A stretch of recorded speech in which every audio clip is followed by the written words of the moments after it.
When installing cam bearings in a small block Chevy, my biggest concern is getting them in there right and getting the oil hole in the right position and making sure that there's no obstruction between the bearing and the groove, and just making sure that it's in there right. What I neglected was the tool.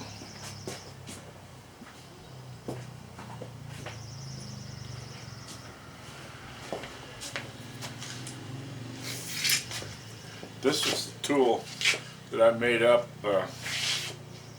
oh boy, maybe 100 years ago, and put a lot of cam bearings in with this. Basically, I put the bearing on there and use a slide hammer effect. This was old school, and then later on, Michael bought a store-bought one. And what happens there is you can take the bearing, got a nice little O-ring there to protect it so nothing scratches the bearing. And then you set that down in the block into the right position, which is what I'm always more concerned with.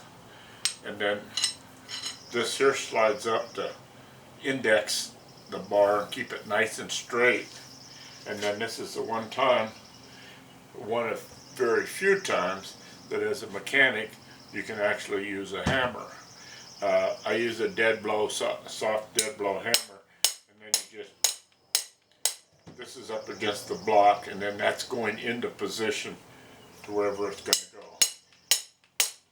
And then you stop, you check, make sure it's in the right position this way, and then you pull it off. This here comes off, obviously this comes off because the bearing will stay in the block. That comes off, and then you can check and make sure that the little hole is there. So there's, as far as a mechanic goes, one of my sayings to any apprentice or anybody working in the mechanic field is, once you pick up a hammer, you're done screwed up.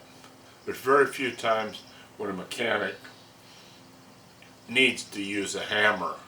Usually there's the applications for pushing or pulling that don't damage things nearly as much as a hammer.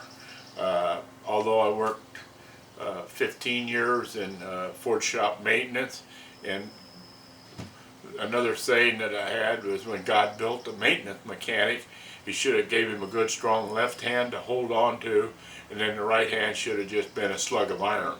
Because you do use the hammer a lot, but from the machinist standpoint, once a mechanic picks up a hammer, he's done screwed up. There's going to be something change, metal's going to change, but for the most part you don't need to use a hammer. But if you do use a hammer, use a dead blow soft hammer, or up against a piece of aluminum or something like that. So that's just one little thing. So I forgot to show the tool and the actual installation of it, but like I say, my most concern is getting the hole indexed in the right position and the bearing forwards and aft in the right position. That should be it for the cam bearings.